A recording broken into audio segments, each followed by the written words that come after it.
if the ring doctor goes to Lucas's corner. It's all right. It's all right. Good. How do you feel? Comment ça fait? Tu veux qu'on arrête? He doesn't want to stop. C'est sûr que je vais l'arrêter si tu lèves ta tête, ça fait frapper comme ça. S'il arrive et tu n'es pas capable de contrôler, retiens-les, pousse-les, mais reste pas devant lui comme ça. Tu comprends-tu? Just push him back if he comes to you. Just push him right back. Certain, là. Bon, mais il n'est pas question sure you want to go? C'est pas qu'il frappe extrêmement fort, mais là, tu laisses ta tête là, puis il frappe tout le temps. Quand ça arrive comme ça, soit que tu le frappes, soit tu le retiens, mais tu l'empêches de continuer. Compris? Punch him or il n'est pas question de t'arrêter tous tes coups avec ta tête. Là, maintenant, reste Don't sur use tes your jambes. head. Parfait. Stay on your legs. Continue à te déplacer vers ta droite. Reste bas. Stay low. You shouldn't ask a fighter if he wants to go on. You tell the fighter. That's what made Angelo Dundee so great. It has been great. In round 10, Roy Jones dispensed with the jab and went with all power shots. He threw 83 power punches. That's all he threw in the round. He landed 40 of them. That's too much punishment for any man to have to take.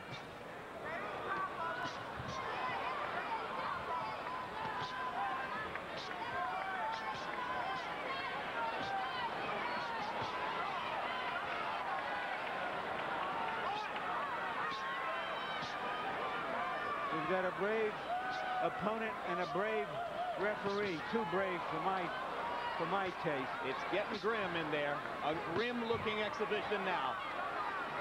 Well, you got to wonder about Roy Jones. You got a fellow on the edge like that. He doesn't want to quit. There are ways of winning boxing matches without destroying a human being. Yeah, Roy doesn't enjoy this, George. I don't think that he likes it at all. I saw you waving to the ring doctor, but you didn't get his attention, did you? Nah. Now Roy Jones, if he's in good shape, he can just finish this with a nice left jab, body punches to make sure the guy doesn't hurt him. Roy switching southpaw one more time. And just laying these punches in there, not really trying to commit to a punch right now because I think he's as concerned as all the rest of us are about the damage he might be doing to Lucas. But you got to protect yourself because Lucas is still at this point trying to get Roy Jones.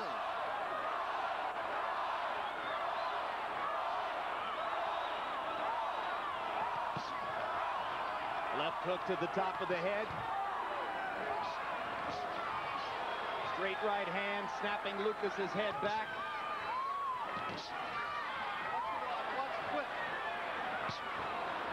You just kind of wish that referee Brian Gary would take things into his own hands.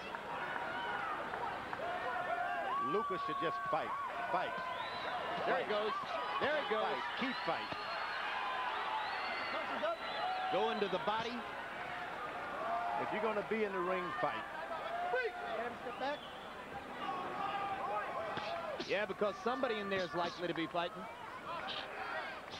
May as well make it you.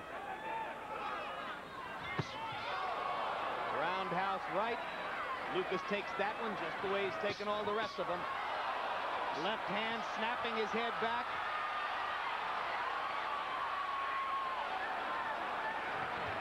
And if they came for blood, they're getting their money's worth. It's now bleeding from the right eye of Lucas. Eye, nose, mouth.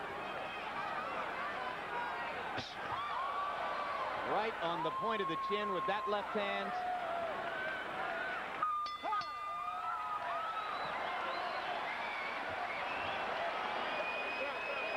Now, if the referee didn't stop it earlier, he need not stop it now.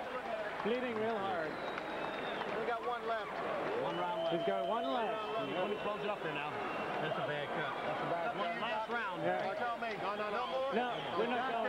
This is it. Okay, Rex, c'est bon, tu peux Good for the doctor. This is it. Good for the doctor. TKO for Roy Jones, and not a moment too soon. I think that was cruel, though. He's got beaten all those rounds. He wanted to go to 12th round. He shouldn't have been stopped. Roy Jones is not going to get any more powerful now. He could have went home with the victory that I went 12 rounds with the great or the good. So your opinion changed as the 10th round came to an end. Sure, after it's gone 12 rounds, don't step up and stop the fight then. It's not like Roy Jones is going to come on stronger. I don't know, George. I just don't know what point would be made by letting him fight the 12th round. I understand what you're saying, but we all know that Jimmy Garcia got way too much punishment against Gabriel Ellis. Yeah, you're right. You're right. You're right. You're right. That is right. You got to consider that. Harold, how'd you score it? Well, Jim, 110-98, 11 rounds to nothing. Roy Jones Jr., he wins all the way. I mean, absolutely way ahead in this fight. I scored the 10th round 10-8 because he beat up Eric Lucas so bad in that 10th round. I mean, it was certainly a 10-8 round without a knockdown. And I want to tell you, Jim, I agree with you, with Brian Gary 100%. I would have stopped the fight. This kid took a terrible beating. Roy Jones Jr. still a magnificent one, still one of the best in the world. A hard hitter, great leverage, great punches, really good power. He kills you. And he gradually took Eric Lucas apart, paced himself in the first 6 rounds, maybe a little bit drained after the afternoon of playing basketball, maybe not, but for whatever reason, he didn't really open up and start unloading the kitchen until around round 7 or 8, and then once he did, it was target practice. So with Roy Jones having scored the technical knockout over Eric Lucas, here's Michael Buffer with the particulars. Ladies and gentlemen, referee Brian Gary, acting on the advice of the physician ringside, calls a halt to the bout. The official time. The knockout comes at the end of round 11.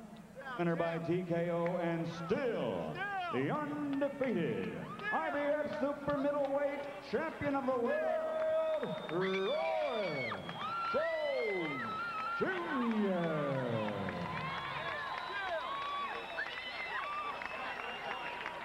All right, final punch stat numbers in the 11 rounds of action between Roy Jones and Eric Lucas, and you can see the huge disparities in punches landed, punches thrown, etc. Lucas eventually bringing those statistics up for himself, but Jones thoroughly dominant throughout the bout. Larry Merchant is standing by with the winner. Roy, congratulations. Did playing basketball last night and this afternoon take anything out of you?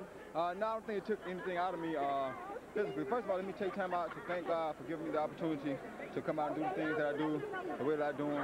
And I thank God that we both had a successful night and no one got injured. Now, basketball, it takes a little bit out of you, you know, but it's really mental.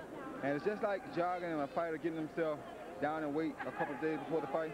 They put out a lot, and they work, and they work, and they work, and then they have to come in and fight. Would you do this against a formidable opponent? Yeah. Would you play basketball before against a formidable opponent? Yeah, just give me one. What was the point you're trying to prove? Would you tell us by playing basketball and fighting? Well, what point is there? Well, it's like De La Hoya has Chavez, he has my friend Ike Quartet, he has Trinidad, he has a lot of people out there for opposition. I don't have anybody that the public demands to see me fight, or that you guys really want to pay me enough to take a chance and go out there and fight. So I started creating challenges for myself. Basketball, to prove that I can go play basketball, come out here, watch Smoking Main fight, then come and fight, prove something to myself. That anything I set my mind to, I can do. That gave me the urge to get up for this fight. Normally, I would have looked terrible against this guy because he's a durable guy. I would have ran out of things to do. My mind wouldn't have been sharp, and this would have been a horrible night for me. All right, let's look to the future now. Tommy Hearns was here tonight. Are you getting ready to negotiate a fight with Tommy Hearns? I think Tommy Hearns and Fred Levin and Harold Smith and them were trying to work something out for a fight. But if I beat Tommy Hearns, I really haven't did anything. If I injure Tommy Hearns, I'll make myself look bad. So I don't really know if I want to negotiate that fight. But I will like to fight somebody like Virgil Hill, or if y'all pay me some money, I'll fight Lou Del Valle. If y'all pay me the money, I'll fight whoever y'all want to see me fight. Just let's go sit down, do some talking. I really would want to go ahead and fight Virgil while I feel like I can make the weight easy. All right, thank you very much, Roy Jones. Back to you, Jim and George. George, you know the business of boxing as well as or better than anybody. This is the highest paid non-heavyweight in the world, and he's complaining about how much money he makes for each of these fights. Does he have a point? Yeah, I don't know. He should be happy to get paid for this business, especially tonight. He had a good fight. He looked good, but the opponent was not the best in the world. He got quality money, so he should be smiling all the way to the bank. Would you say that to him if you had a private conversation with him, that he should get his mind off of his complaint about how much money he's getting for each fight? Yeah, he should stop talking business, period, and concentrate on being a good middleweight and take fights. It doesn't matter. No, I don't think anyone in the proper conditioning, can whip Roy Jones. So he needn't worry about who's out there, who's dangerous for him. Care to hazard a guess as to whether this basketball flirtation is going to continue?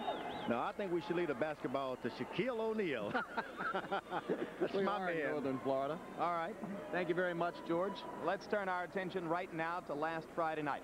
As you get ready to watch Julio Cesar Chavez against Oscar De La Hoya, we direct your attention to the question of whether Chavez had been cut in training before the fight and whether that affected his cut eye early. Watch his face during the playing of the national anthems and draw your own conclusions. So after years of anticipation and a 6-month promotional buildup, Chavez versus De La Hoya finally arrives. June 7, 1996. Every seat in Caesars Outdoor Arena paid for. Hundreds of thousands, maybe millions more watching via closed-circuit television. The